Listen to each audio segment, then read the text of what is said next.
Hello दोस्तों, स्वागत है आपका मेरे चैनल दुबे सर जीएस पर। आज हम पारिस्थितिकी अध्ययन में प्रमुख घटक आज जो हमारा है जलीय तत्व। जलीय तत्व के विविध स्वरूपों, उसके फंक्शन, उसके कार्य और उसकी सारी गतिविधियों का बड़ा मूल्यांकित गुणवत्तापरक अध्ययन है। तो सबसे बड़ी बात है, आज हम पढ़ेंगे जलीय तत्व। तो अब प्रश्न उठता है कि जल कहते किसे हैं? हाइड्रोजन और ऑक्सीजन का जो यौगिक स्वरूप होगा वह जल होगा। हाइड्रोजन और ऑक्सीजन के अणु मिलकर के जल का निर्माण करते हैं, और जब यह जल का निर्माण करते हैं तो जो हमको आपको सबको दिखता है वह हाइड्रोजन और ऑक्सीजन का सम्मिलित स्वरूप है। अब इसमें तीन फॉर्मेट में हमारा जल है। जो हाइड्रोजन और ऑक्सीजन का यौगिक स्वरूप है वह तीन फॉर्मेट में है। पहला है तरल, तरल जो पानी के रूप में हमको दिखता है। दूसरा ठोस अर्थात बर्फ के रूप में है। तीसरा गैस अर्थात वाष्प के रूप में है। जल के तीन जो प्रमुख स्वरूप हैं, तरल पानी के रूप में, ठोस बर्फ के रूप में, गैस वाष्प के रूप में, यह जल के तीन स्वरूप हैं। अब इन तीन स्वरूपों को पढ़ने के बाद अगली बारी आती है कि जल भंडारण के क्षेत्र अर्थात यह जो जल है यह कहाँ कहाँ पाया जाता है। तो इसके भंडारण की जब चर्चा चलेगी तो बात आती है समुद्री जल, महासागरी जल। यह समुद्री और महासागरी जल पूरे संपूर्ण धरातल पर लगभग 71% भूभाग पर समुद्री और महासागरी जल पाया जाता है। अब है यह सतही जल का स्वरूप कहाँ कहाँ है, सतही जल कहाँ कहाँ पाया जाता है? तो सतही जल नदी में और झील में। जितनी संसार की नदियाँ हैं वह सब, जितनी झीलें हैं वह सब किसका प्रतिनिधित्व करती हैं? सतही जल का। अर्थात नदियों का पानी, झीलों का पानी एक शब्द में पुकारा जाता है, वह है सतही जल। सतही जल का यह दोनों प्रतिनिधि क्षेत्र हैं, नदी और झील। अब है भूमिगत जल। भूमिगत जल की जब बात करेंगे तो उसमें ग्लेशियर है, उसमें धुआरे है, झरना है, पाताल तोड़ कुआं है। ये जितने पॉइंट्स हैं ये सारे पॉइंट्स किसका प्रतिनिधित्व करते हैं? भूमिगत जल का, अंदर के जल का। पृथ्वी के पेट में जो जल है उस जल का प्रतिनिधि कौन है? ग्लेशियर, झरना, पाताल तोड़ कुआं, ये सारे भूमिगत जल के बिंदु हैं, उनका प्रतिनिधि पॉइंट है। अब बात आती है जो समुद्री जल है, सागरी जल है, झील और नदियों का जल है, यह क्या होता है? सूर्य की रोशनी से, सूर्य की तपिश से हीट होता है, और वह हीट होने के बाद क्या होता है? भाप बनता है। भाप हल्की होती है, ऊपर जाकर के संघनित होती है, और उस संघनन के परिणाम स्वरूप, फल स्वरूप क्या बनता है? बादल। और बादल जब वह होता है तो फिर वही बादल झमाझम वर्षा करता है, और वही वर्षा फिर नदियों के माध्यम से समुद्र में जल पहुंच जाता है। तो इस तरह एक साइकिल पूरा होती है, एक चक्र पूरा होता है जल का। अब अगली बात है कि वर्षा के प्रकार। तो वर्षा अब तक जो आप सब पढ़े भी हैं, जानते भी हैं, इसकी चर्चा हम अभी कर देते हैं। वर्षा के प्रकार तो तीन प्रकार की वर्षा होती है। संवहनी वर्षा अर्थात जो जुलाई के मौसम में, अगस्त के मौसम में कंटिन्यू वर्षा होती है, ऐसी वर्षा को संवहनी वर्षा कहते हैं। सम माने बराबर, वहन माने ढोना। जब जल की बूंदें वाष्पित होकर के बादल बनती हैं, बादल बड़े भूभाग पर, धरातल के बड़े भूभाग पर मानसूनी वर्षा के स्वरूप में कंटिन्यू लगातार कई दिनों तक वर्षा होती है, बराबर वर्षा होती है। 30 तरह की वर्षा को हम किस नाम से जानते हैं? संवहनी वर्षा। पर्वतीय वर्षा, वर्षा का जो दूसरा स्वरूप है वह है पर्वतीय वर्षा। अर्थात जितने पर्वत हैं उन बड़े पर्वतों के आसपास के एरिया में जो वर्षा होती है, जो बादल टकरा करके वर्षा करते हैं, ये सारे बादल की जो वर्षा होती है, यह सारी की सारी वर्षा पर्वतीय वर्षा के नाम से जानी जाती है। और लास्ट अंतिम है चक्रवाती वर्षा। अर्थात जब हवाएं चक्करदार घेरा बना करके बादलों को अपने साथ ले जाती हैं और वहाँ पर वर्षा होती है, तो इस तरह की वर्षा को हम क्या कहते हैं? चक्रवाती वर्षा। अब वर्षा का यह जो 3 स्वरूप है, इसके इतर एक बात आती है कि वर्षण किसे कहते हैं। वर्षा और वर्षण में जो बेसिक और बुनियादी अंतर है उसकी भी चर्चा कर लेते हैं। वर्षण अर्थात हिम, बर्फ, ओला, तुषार, वर्षा और इसकी बूंदे, ये जितने जल के विभिन्न फॉर्मेट हैं, जल के जो विविध स्वरूप हैं, इन सारे प्रक्रियागत जल जो धरती को प्राप्त होता है, हिम के रूप में, ओला के रूप में, तुषार के रूप में, वर्षा की बूंदों के रूप में और हिमपात के रूप में, ओस के रूप में, जल के जितने विविध स्वरूप हैं, सारे जल के विविध स्वरूप जो धरातल को प्राप्त होते हैं, वह सब कुछ एक नाम से पुकारे जाते हैं, जिसे हम कहते हैं वर्षण। तो वर्षा और वर्षण में यह बुनियादी और बेसिक अंतर है। वर्षा 3 प्रकार की हो गई, संवहनी वर्षा, पर्वतीय वर्षा, चक्रवाती वर्षा। और हिम, ओला, तुषार, वर्षा, बूंद और ओस, यह सब वर्षण की श्रेणी में आते हैं। अब अगली चर्चा करते हैं वर्षा जल के कार्य। जो वर्षा जल है उसके क्या कार्य हैं? इन वर्षा जल के कार्य की चर्चा हम एक एक करके करते हैं। धरातल में नमी पैदा करना। आज जो भी धरातल में नमी है, यह धरातल की नमी किसकी देन है? वर्षा की देन है। यदि आप धरातल के बड़े भूभाग पर मरुस्थली क्षेत्र पाए जाते हैं, तो मरुस्थल क्यों है? कारण क्योंकि वहाँ वर्षा नहीं होती है तो नामात्र की होती है और यह क्षेत्र नमी युक्त नहीं रह जाते, ऐसे में वह मरुस्थल बन जाते हैं, वनस्पतियाँ नहीं उगती हैं। तो वर्षा का पहला कार्य होता है धरातल को संतृप्त करना, धरातल में नमी पैदा करना। तो वर्षा के कार्य में धरातल में नमी, दूसरा वायुमंडल में आर्द्रता। जब वर्षा होगी तो 2 उसके कार्य होंगे। आकाश में क्या होगी? आकाश में आर्द्रता होगी और धरातल में नमी। सिंपल सी बात है, जब भी वर्षा होगी, वर्षा के 2 कार्य तय हो जाएंगे। एक तो वायुमंडल में नमी व्याप्त हो जाएगी, वायुमंडल में नमी आर्द्रता आ जाएगी, वायुमंडल में आर्द्रता आ जाएगी और धरातल को नमी प्राप्त होगी। तो धरातल को नमी, वायुमंडल को आर्द्रता, यह वर्षा के 2 प्रमुख कार्य हैं। अब है वर्षा का जो 50% भाग है वह वाष्प बन जाता है। मैं पुनः दोहरा देता हूं, जब भी वर्षा होगी तो उसके 2 कार्य होंगे। एक, वायुमंडल में आर्द्रता होगी, दूसरा धरातल को नमी प्राप्त होगी। साथ ही जो वर्षा होगी उस वर्षा के जल का 50% भाग क्या हो जाएगा? भाप बन जाएगा। धरातल के किसी भूभाग पर, धरातल के किसी क्षेत्र पर जो वर्षा होगी उसका 50% क्या हो जाएगा? भाप बन जाएगा। 15% भूमि के अंदर चला जाएगा, 15% भूमि के अंदर, 50% भाप बन जाएगा और शेष प्रवाही जल के रूप में निकल जाएगा। वह प्रवाही जल क्या हो सकता है? नदियों के माध्यम से।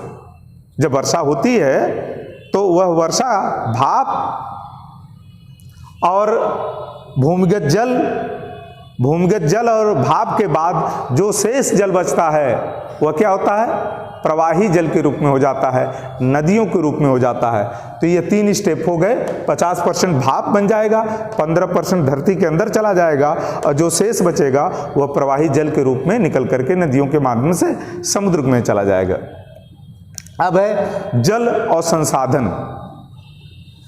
इस संसार की, इस कायनात की, इस प्रकृति की प्रत्येक वस्तु व्यवस्था कहीं न कहीं संसाधन है। संसाधन के इतर कुछ भी नहीं है और जल के लिए तो बहुत बड़ी बात कही गई है, जल ही जीवन है। जल है तो कल है। कल हमारा किस पर निर्भर है? जल पर निर्भर है। हम कल तब जिंदा रहेंगे जब आज जल रहेगा। आज जल को लेकर के त्राही त्राही मची हुई है, तो उसके पीछे केवल अविवेकपूर्ण मानव का जल के प्रति व्यवहार। हम कहीं भी जल का विवेकपूर्ण प्रयोग नहीं करते हैं। बचाने का अर्थ यह नहीं होता है कि हम जल का प्रयोग ही नहीं करें या प्रकृति के किसी भी संसाधन का प्रयोग न करें। हमेशा वैज्ञानिक यही कहते हैं, प्रमुख पर्यावरणविद यही कहते हैं कि प्राकृतिक घटकों का, प्रत्येक प्रकृति की वस्तुओं का हम क्या करें? विवेकपूर्ण दोहन करें। और हम क्या करते हैं, अविवेकपूर्ण शोषण करते हैं। जल भी उसमें से एक है, तो जल का हमें विवेकपूर्ण क्या करना है, प्रयोग करना है, और वह हमारे लिए जल संसाधन है। जल संसाधन कैसे है, एक एक करके चर्चा करेंगे। साधन, पहले बात तो आप जान लीजिए, जिस किसी भी माध्यम से हमारा कार्य संपन्न होता है वह साधन है। जैसे पढ़ाने के लिए यह मार्कर साधन है, यह मोबाइल ऑनलाइन क्लास के लिए साधन है। तो सिंपल सी बात है, वह प्रत्येक कार्य, वह प्रत्येक व्यवस्था जिसके माध्यम से हमारा कार्य संपन्न होता है वही माध्यम संसाधन है। अब यहाँ बात जल की है, तो जल संसाधन कैसे है, हमारा वह कैसे कार्य संपन्न करता है जल। तो नंबर 1 है सिंचाई। खेती करने के लिए किसानों को जल की जरूरत पड़ती है, और वह जल प्राप्त करता है भूमिगत ट्यूबवेल, नहर, नलकूप या किसी भी तरह से।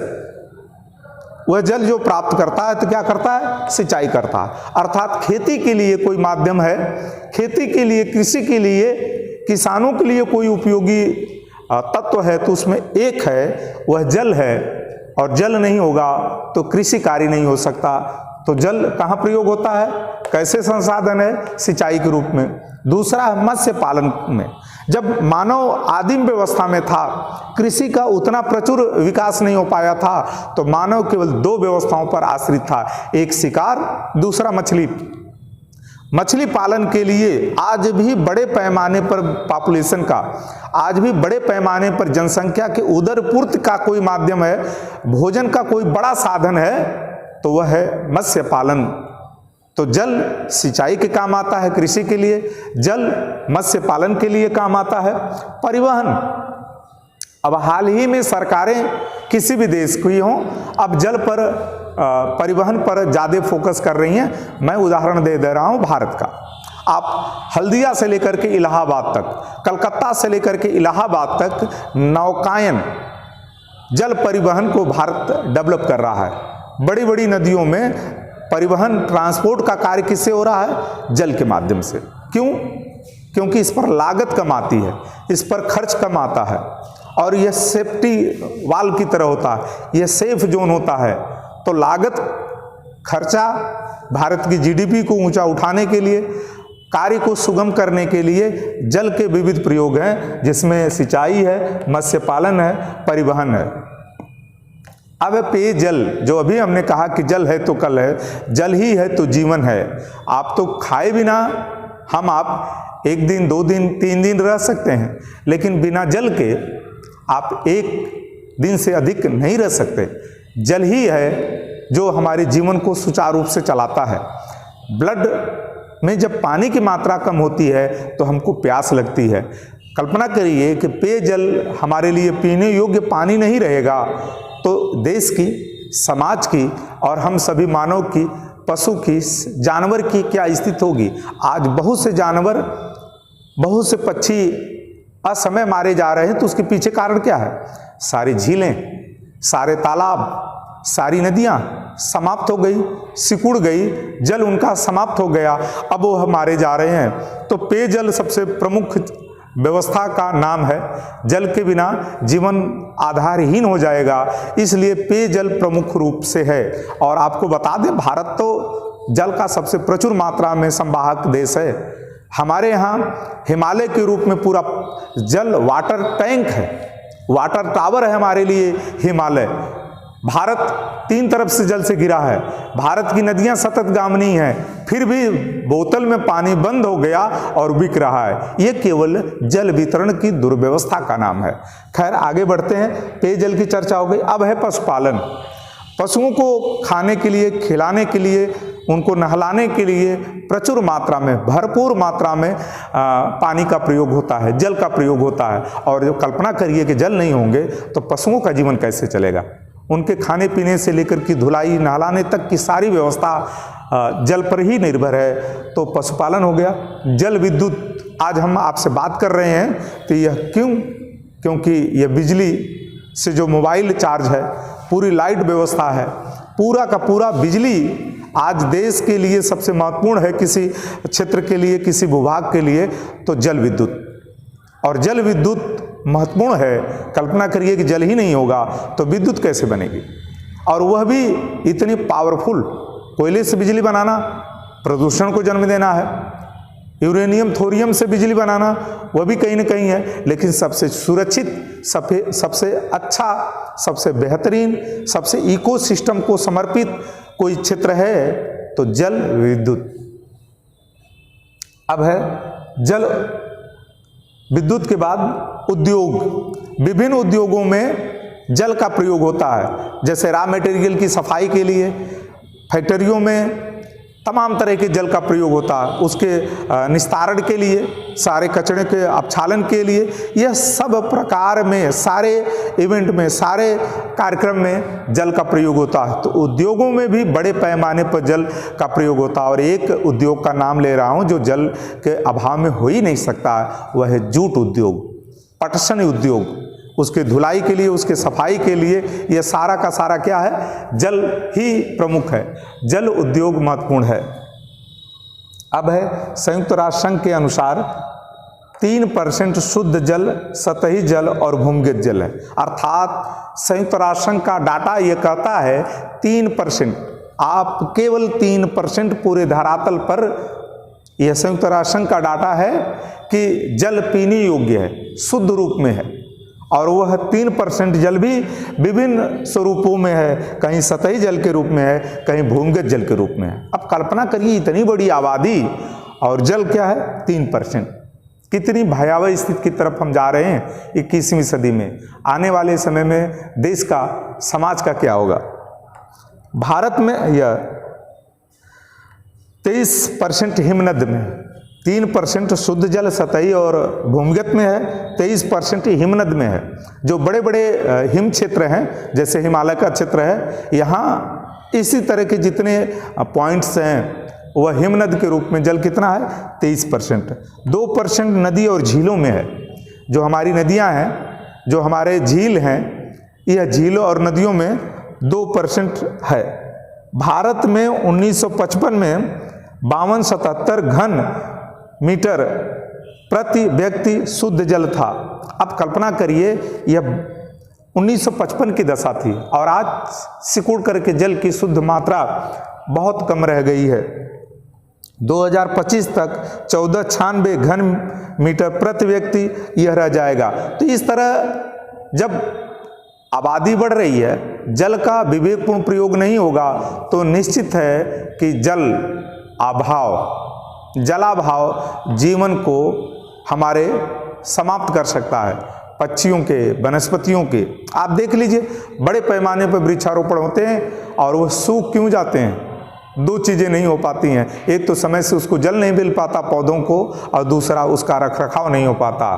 तो आज पर्यावरण और पारिस्थितिकी में जल तत्व को समझने के लिए ये सारे स्टेप, सारे बिंदुओं की एक एक करके चर्चा हुई।